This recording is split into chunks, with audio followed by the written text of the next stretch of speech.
Bonjour à toutes et à tous, bienvenue dans le Café de la Marine. Bonjour Gilbert. Bonjour Virginie.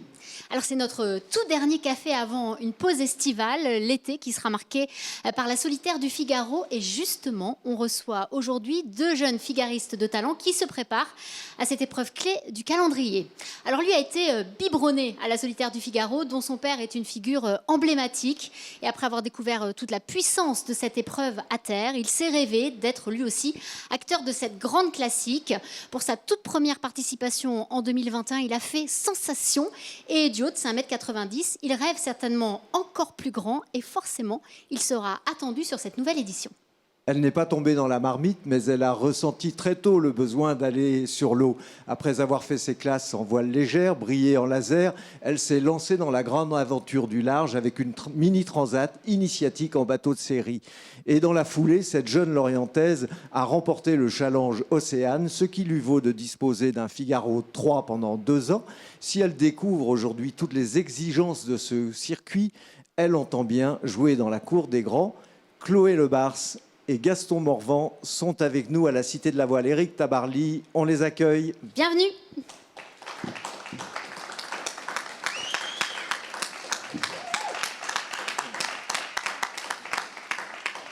Un accueil chaleureux. Installez-vous.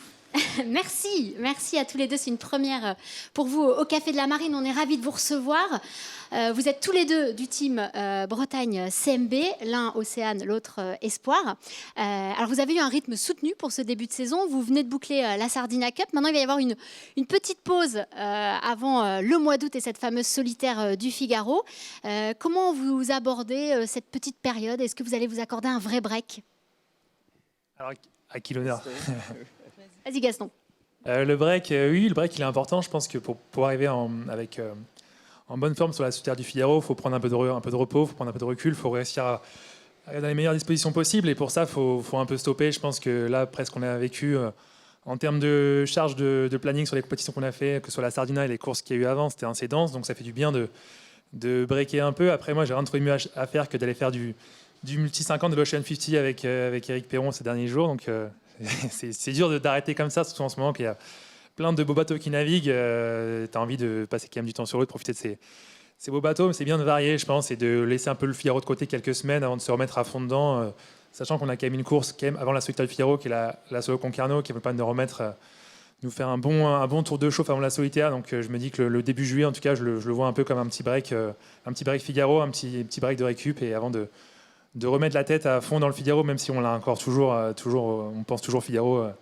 Enfin, en tout cas, c'est mon cas, matin, midi et soir. C'est un peu le problème en ce moment, c'est réussir à décrocher. C'est pas facile. Chloé, toi, tu arrives à breaker un peu? Ouais, petite coupure, oui, bien méritée après cette saison, ce début de saison bien dense.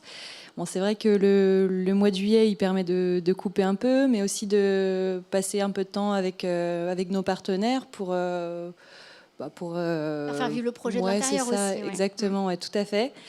Et ça permet aussi de tester nos voiles pour la solitaire. Donc, avec les choix de voiles qui seront importants, on va en reparler. Ouais, exactement. Alors Chloé, toi, tu as vécu une fin d'année 2021 particulièrement faste avec cette mini transat bouclée. Et puis, comme j'ai dit, tu as remporté ensuite le challenge Océane, ce qui était aussi un ticket d'entrée sur le circuit Figaro. Les planètes étaient bien alignées, mais tu étais aussi bien motivé pour aller chercher tout ça.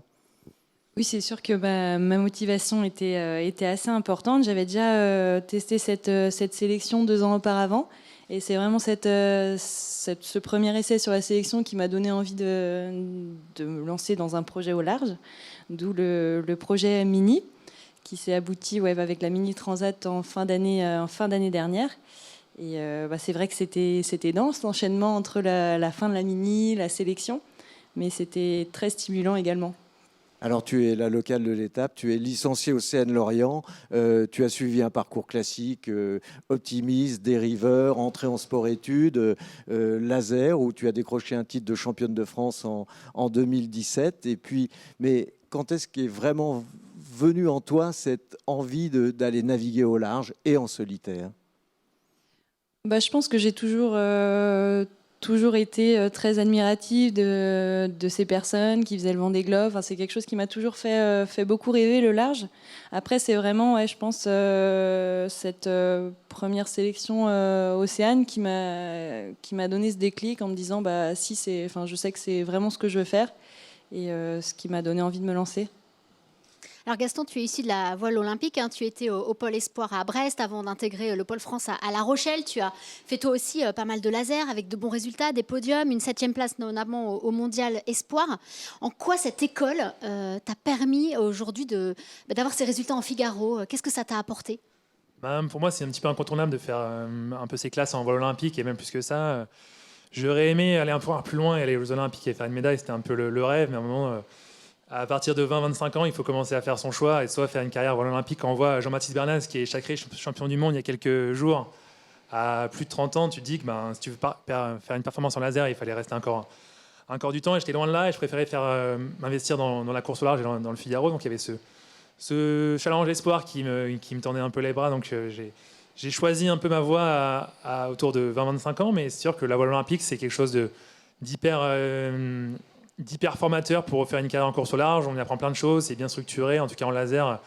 C'est plein de qualités qu'on développe et une rigueur, une méthodologie et qui te sert après toute ta vie. Je pense que tu fasses du Figaro, de l'IMOCA, de l'Ultime ou peu importe le support, c'est une super école, on apprend plein de choses et tu développes ta partie physique, ta partie stratégique, tactique, sens mental et tout. Il y a plein de choses qui sont transférables après sur cette pratique-là, mais c'est sûr que je pense que dans ce sens-là, ça marche bien. Ouais.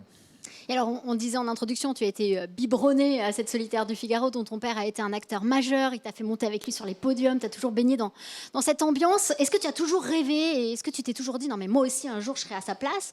Ou est-ce que tu as eu complètement envie de faire autre chose? À quel moment tu t'es dit, je vais marcher dans ses pas, dans ses traces? C'est vrai que depuis tout petit, tout le monde me dit, alors tu feras quoi plus tard, en sous-entendant que j'allais faire le Figaro. Et je disais pas oui, mais au fond de moi, j'avais quand même cette attirance-là de prendre sa place et de me retrouver sur un bateau comme ça, à faire la solitaire. C'est quelque chose qui me faisait rêver, mais je pense qu'il y a eu un déclic dans ma tête. C'est quand j'étais au large de la Barbarac, là où habitent mes parents, avec Jacques Carès, qui était l'ancien directeur de course. On était de nuit, il était 1h ou 2h du matin, on était sous la pluie, on s'est retrouvés à aller à la grande base de Port-Salle, qui est une des bouées emblématiques de la solitaire. Et là, on voyait vraiment ce que c'était la solitaire, parce que souvent, tu vois les départs, tu vois les arrivées, tu vois un peu la partie jolie, un peu magique. Et par contre, la vraie solitaire, ça joue quand même là-dessus, quoi, de nuit. C'est quand même des moments durs. Et là, je me suis dit, c'est presque bizarre. C'est mon truc, oui. C'est dans le moment dur. Je voyais, il y avait Yann Eliès, il y avait Jamie Bayou, il y avait tous les grands skippers qui passaient là devant nous, devant la grande base de Port-Salle. D'ailleurs, ils étaient étonnés de nous voir à cette heure tardive de la nuit, mais c'est là que je me suis dit un peu, tiens, j'ai envie de le faire. Une ambiance magique, il y avait une sorte d'ambiance qui va un peu de la course au large et que t'as pas vraiment. Sur les départs, c'est un peu différent et ce que voit le public, et entre ce que voit le public et ce qu'on voit, ce que tu peux voir en allant comme ça sur la partie vraiment au large. Maintenant, ça se voit un peu avec les vidéos, avec la partie média, mais c'est vrai qu'il y avait une petite ambiance un peu différente et je pense que le déclic, en tout cas, je l'ai senti là. Mais Gaston, voilà, tu as eu ce déclic, mais naviguer dans le sillage de ton père Gilda, le géant des abers, c'est pas facile de se faire un prénom. Comment tu le vis? J'ai l'impression de mettre vachement de distance avec cette problématique-là, et moi, elle m'impacte très peu. Beaucoup de gens me posent la question. Et moi, ça me fait naturellement, et je vois ça plutôt comme un plus. Et est-ce que lui, il t'a encouragé à faire ce métier? Est-ce que, par exemple, il continue à te donner des conseils, par exemple? Lui, il m'a encouragé plutôt dans le sens où bien le faire, quoi. Il m'a dit, si tu veux faire la course au large, il faut faire les choses bien. Il m'a encouragé à faire Challenge Espoir, à faire du Figaro, en vol olympique, à faire du laser, à m'engager à fond. C'est plus dans ce sens-là où il peut pousser un peu à faire les choses avec... Voilà, il voulait pas que je fasse un truc un peu n'importe comment, en mélangeant plein de supports, en ayant un peu dans tous les sens. Lui, je pense qu'il voulait qu'il y ait un fil conducteur et un projet qui soit plutôt bien structuré. Et donc là, c'est un peu le cas. Et il te donne un peu des conseils. Est-ce qu'il est justement sur les départs, les arrivées? Il vit un peu cette course avec toi? Il prend quand même un peu de distance, et je pense que c'est quand même pas plus mal aussi de pas toujours avoir ses parents. Ouais, il n'a pas envie d'être sur ton dos, quoi. Quand on a le oui, père, c'est vrai, on l'a pas tellement vu sur la solitaire l'an passé. Ouais, il est venu un petit peu. Après, je l'ai régulièrement au téléphone. Je sais que là, au Havre, le matin où je fais un super côtier, le matin, on était au téléphone ensemble, il me donnait quelques conseils dans la baie de Seine, ce qu'il avait vu, les courants qu'il fallait appeler et tout. C'est toujours des des petits conseils techniques comme ça, mais qui sont toujours de bons conseils que je prends. Et Et il te qui me laisse te faire servent. ta place aussi sur les pontons et dans cet univers sans avoir son ombre tout le temps Ouais, c'est qui ça, plane c'est ça. derrière C'est toi, sûr c'est que sympa. c'est pas évident. Hein, c'est une place. Lui, il a marqué un peu cette filière, la filière Figaro, et du coup, ben, mais il m'a transmis des choses. Mais non, c'est bien, et je pense qu'il est dans la bonne place. Et en tout cas, c'est hyper confortable pour moi d'avoir ce soutien-là et qu'il soit pas non plus omniprésent autour de moi. Et c'est super, je pense. Alors Chloé, toi, tes parents ne sont pas dans cet univers, même si ce sont eux, je crois, qui t'ont inscrite à l'optimisme quand tu avais 7 ans.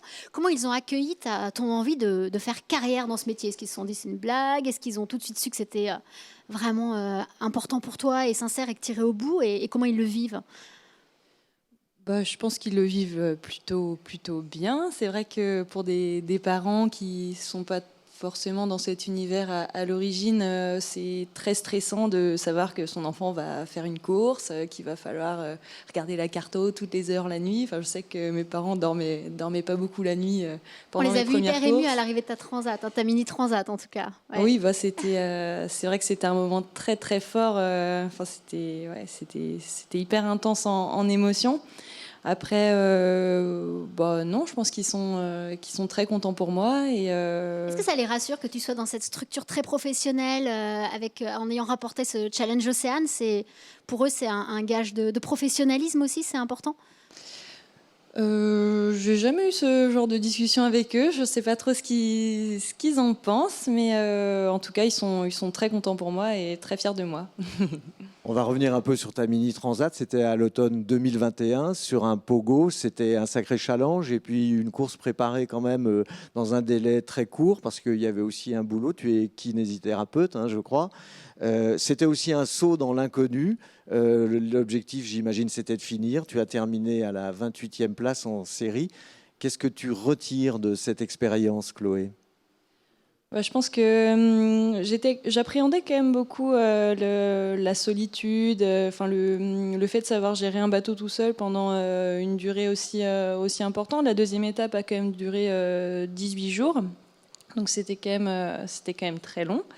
Mais c'est des expériences très formatrices. Enfin, j'ai fait un projet mini qui était relativement court, donc ça me permettait pas forcément de pouvoir avoir des gros objectifs de résultats, mais je pense qu'en connaissance de soi, en prise de confiance aussi sur ses compétences personnelles, enfin savoir ce qu'on sait faire. On apprend énormément sur soi dans la mini. Il y a un après, il y a un avant et un après mini transat. Ouais, exactement. On en ressort un peu changé, oui, c'est sûr. Et quel est le meilleur souvenir de cette traversée en solitaire?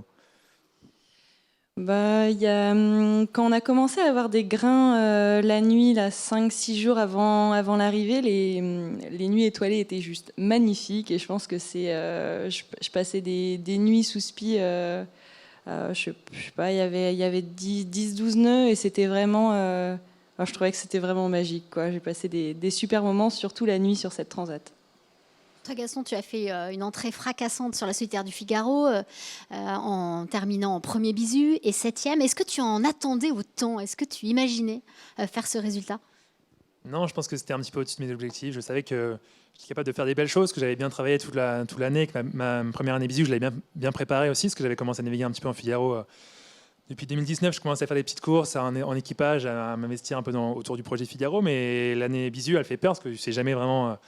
La solitaire, c'est quand même spécial. Chloé, elle va vivre ça dans quelques semaines, mais il y a toujours un peu d'appréhension et tu sais pas si tu vas pas passer à côté complètement à côté de ta solitaire. Et non, le top 10, je savais qu'il était potentiellement jouable, mais qu'il fallait, il fallait quand même un alignement de planètes pour arriver là. Et quand j'ai vu que j'ai fait une belle première étape et je me suis dit que ça allait pouvoir être possible, qu'il fallait rester comme ça sur cette bonne ligne de conduite. Et après, ça s'est enchaîné assez naturellement, mais non, super résultat. Et c'est bien au-dessus de ce que je pouvais penser. Et je pense que les gens autour de moi aussi étaient surpris. Je pense qu'au centre d'entraînement, ils me voyaient quand même capable de faire des belles choses. Mais de là à rentrer dans le top 7, faire 7e comme ça autour des marins qui l'ont fait pendant pas mal de saisons avec des marins talentueux comme ça, non, c'est sûr, c'est plutôt une bonne surprise pour moi et pour tout le monde et pour toute l'équipe. Et c'était important de ramener le titre de bisu, parce qu'on ne l'avait pas eu depuis longtemps avec les sponsors. En tout cas, l'avait pas eu. La Bretagne et le CME, depuis qu'ils sont ensemble sur ce projet-là, n'avaient pas eu le titre de Bisou, donc j'avais peur que ce soit les chats noirs de ce projet-là. Donc je pense que c'est pas, en fait, c'est pas les chats noirs. Et alors, on rappelle, pour bien expliquer dans ce Team Bretagne CMB, il y a Chloé qui est donc de Challenge Océane, toi tu es Espoir, et il y a Tom Laperche qui est Performance. Donc tu as encore Espoir, donc tu as un peu le temps encore, on va dire, mais est-ce que forcément cette 7e place, ce titre de premier Bisu, fait qu'il y a un peu plus de pression? En tout cas, tes adversaires, eux, ils vont t'observer, tu le sais. Très attendu.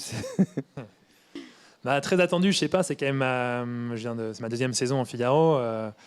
Moi, je me mets pas trop de pression pour l'instant. Je me dis que je suis en projet Espoir. Je me force à me donner les moyens, à aller un peu à fond dans mes idées, à travailler et à progresser. Et je pense que c'est un peu le cas. Et on d'avoir bien travaillé cet hiver, d'avoir bien progressé sur plein de sujets différents. Donc je me dis que la performance, naturellement, elle va arriver par ces moyens que je me suis donnés et par ce travail. Mais après, en tout cas, non, j'ai pas trop de pression de résultats. Enfin, si, ce serait un peu vous mentir, là, ce que je vous dis. Mais j'ai toujours envie de passer encore le petit step au-dessus, de rentrer dans le top 5 et d'aller faire jouer un petit peu devant. C'est sûr que ce serait l'idée. Mais en tout cas, aujourd'hui, j'ai pas de pression de victoire. Et ça, c'est... Dans l'équipe, c'est plutôt rassurant, en tout cas, pas avoir cette pression-là. Et je pense que je l'aurai peut-être plus dans les années quand je serai en performance à la place de Tom Laperche, si jamais c'est le cas. Oui, Tom qui est un peu le favori, qui a une pancarte de favori, c'est toujours difficile à assumer. Mais en tout cas, toi, tes partenaires te mettent une pression, disons, mesurée. Ils veulent de la méthodologie, du travail. Mais bon, tu t'es quand même, comme tu nous le dis là tout de suite, fixé un petit objectif. Oui, il y a cet objectif-là, c'est sûr. Après, voilà... Non, c'est plutôt bien mesuré. Et il faut aussi pas se brûler les ailes et pas cramer les étapes en se mettant les objectifs trop haut dès la 2e année. Il faut réussir à garder quand même. Je pense que c'est ma 2e année. Il faut laisser un peu le temps aux choses. Et en tout cas, sur le Figaro, l'expérience paye quand même. Et moi, j'ai pas l'expérience que peuvent avoir d'autres skippers. Je pense à Tom Laperche, à Corentin Henro. Oui, c'est une série particulièrement relevée avec une concurrence extrêmement pointue, quoi. C'est vrai. Après, sur la solitaire, tout est possible et je pense qu'il faut espérer le meilleur et on verra comment ça va se passer dans quelques semaines. Mais en tout cas, je vais me préparer au mieux pour réussir à jouer devant. Et à se faire plaisir et avoir aucun regret. Chloé, alors tu as participé quand même à plusieurs courses maintenant sur le circuit, que ce soit en solo ou en double aussi, avec des équipiers expérimentés comme Martin Lepape, comme Ronan Tressard. Voilà, c'est un apprentissage accéléré. Qu'est-ce qu'ils t'apportent? Qu'est-ce qu'ils t'ont apporté chacun à leur manière? Il m'apporte déjà des connaissances techniques sur les réglages du bateau et aussi sur tout ce qui est rythme de vie à bord, savoir donner l'intensité nécessaire pour réussir à suivre le rythme aussi en course, parce que pas trop dormir, mais dormir suffisamment quand même. Peut-être pas attaquer trop vite aussi, ne pas se cramer d'entrée. Ça, c'est des conseils que peuvent donner les personnes d'expérience aussi, se dire, savoir où mettre le curseur peut-être un petit peu, même si c'est propre à chacun. Ne pas se cramer d'entrée, faut être à fond dès le début des courses. On n'a pas le temps de se reposer tout de suite. Alors c'est savoir à quel moment dormir plutôt. Ouais, je pense que c'est plutôt ça vraiment le point important. Ouais. Alors, il y a eu justement la solo Les Sables, c'était ton baptême du feu. La solitaire du Figaro, c'est plusieurs étapes, 3 nuits, 3 jours, parfois plus. Donc c'est un sacré gros morceau. C'est déjà un premier sommet, un premier col dans ta carrière. Comment tu l'appréhendes, Chloé ? Je me mets pas trop la pression.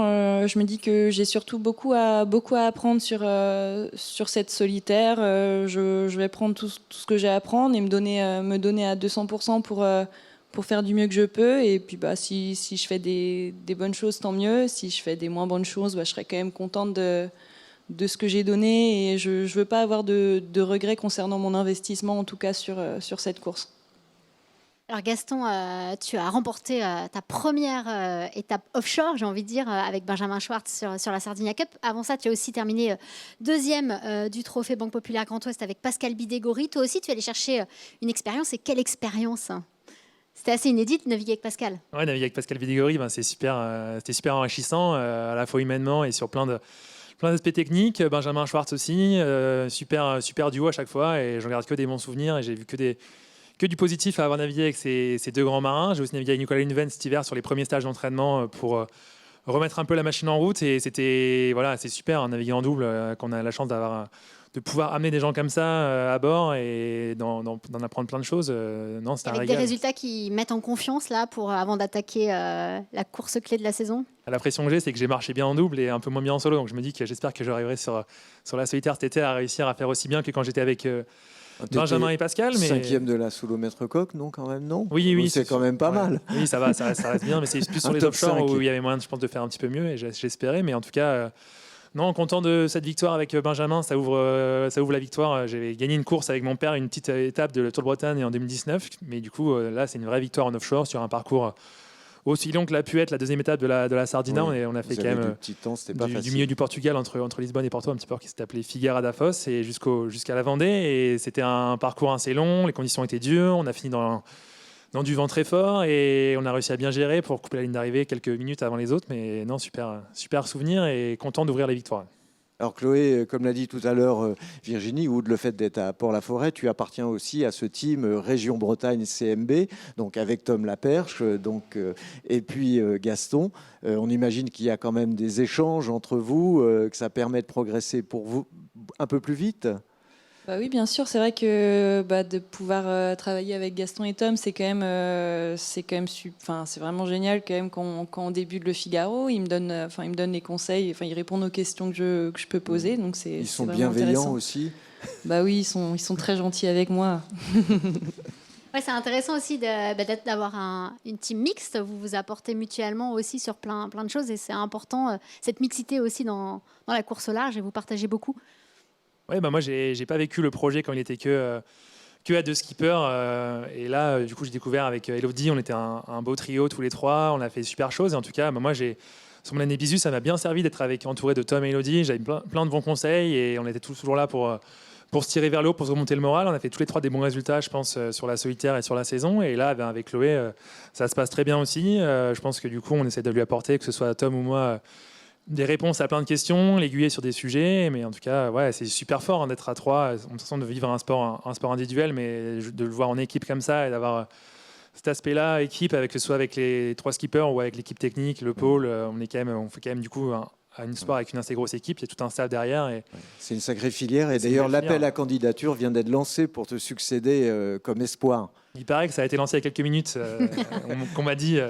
Claire, notre attachée de presse, nous a annoncé ça. Donc oui, c'est ouvert depuis maintenant, je pense, pour ceux qui veulent se lancer dans la course au large, que ce soit des hommes ou des femmes, parce que le projet Espoir, il est ouvert à tout. C'est pas parce qu'il y a un projet féminin Océane que les filles peuvent pas postuler au projet Espoir. Je crois qu'il y a des règles juste, c'est d'avoir moins de 25 ans et de ne pas avoir participé à la solitaire du Figaro. C'est les seules règles qu'il y a, et aussi être français. Donc voilà, si ça vous intéresse. Vous pouvez toujours postuler. On va faire un petit quiz pour mieux vous connaître rapidement. Si vous écoutez de la musique à bord, est-ce que vous êtes plutôt pop-rock, rap, variété française? Qu'est-ce que vous écoutez à bord? Ça dépend du moment et de la météo, mais ça peut être du pop ou du rap, ça peut être les deux. Oui. Un peu de variété française quand même. Vous êtes plutôt sucré ou salé et quelle est votre Madeleine de Proust? Votre petit péché mignon? Moi, c'est sucré, c'est les petits carrés de Milka avec du lu, ça c'est petit péché mignon et que j'ai fait découvrir à mes co-skippers, ils ont bien aimé. Moi, c'est plutôt le salé et le fromage. D'accord. Et le hachis parmentier, c'est la seule chose que tu aimes, j'ai compris, en lyophilisé. Donc, c'est bon, je commence à diversifier un petit peu maintenant, ça va mieux. D'accord. Vous êtes plutôt joueur ou prudent? Moi, plutôt joueur. Moi, plutôt joueuse aussi, je pense. Cérébral ou intuitif dans la stratégie? Plutôt intuitif. Plutôt intuitif aussi. Alors, petit ou gros dormeur? Je crois que ton papa était un gros dormeur sur la solitaire. Eh ben, j'espère être un petit dormeur plutôt. Ouais. Plutôt grosse dormeuse, mais je tends à diminuer mon temps de sommeil. Forcé de le faire, oui. Colérique ou impassible quand les choses peuvent aller un peu de travers? Alors, un passif. Colérique. Bon ben voilà, c'est dit. Merci de vous être prêté au jeu de ce petit quiz. On va terminer avec des news. Ça bouge, Gilbert, du côté de Lorient. En matière d'événementiel, il y a plein de belles choses à venir. Oui, c'est vrai que Lorient envoie de la toile. Hier, Fabrice Loher, président de Lorient Aglo, et puis Jean-Philippe Caux, président de Lorient Grand Large, ont annoncé un programme événementiel assez fort pour les 4 ans à venir. 2023 verra d'abord la renaissance de la course Lorient-les-Bermudes-Lorient, 40 ans après sa dernière édition. C'est une course qui sera réservée aux multicoques, enfin aux ultimes et aux grands multicoques. Enfin, en 2024, Lorient sera le port de départ d'une transat mythique, la transat CIC. En fait, c'est l'héritière de la Transat anglaise remportée par Eric Tabarly en 1964. Toutes ces courses professionnelles s'ajoutent bien sûr à toutes les courses aussi qui animent la rade à longueur d'année. Mais en fait, avec ces événements océaniques, Lorient voulait avoir un événementiel à la hauteur de ce qui est devenu aujourd'hui ce pôle de course au large, c'est-à-dire une référence incontournable. Voilà, et puis pour avoir plus de détails sur ce programme et sur toute l'actu voile, surtout n'oubliez pas d'aller sur le site du Télégramme et sur le site Planète Voile. Chloé Gaston, vous avez fait vos choix de voile pour la solitaire? Ouais, on attend juste les livraisons des voiles. C'est ça, on est un peu impatient, je pense. On a hâte de les tester, ouais. Ouais, ça va être un des dossiers. Merci beaucoup à tous les deux d'avoir été avec nous. On rappelle que là, vous avez un petit break pour souffler un peu ou aller jouer sur d'autres bateaux en attendant donc la reprise en août avec notamment cette solitaire du Figaro qui sera l'épreuve phare de la saison. Merci beaucoup d'avoir été avec nous. Un grand merci de vous être prêtés à l'exercice du Café de la Marine. Merci également à la Cité de la Voile Éric Tabarly qui nous accueille à chaque fois pour vous proposer cette émission. Bye bye. Voilà. Et nous, on se retrouvera début septembre. Bye. Merci.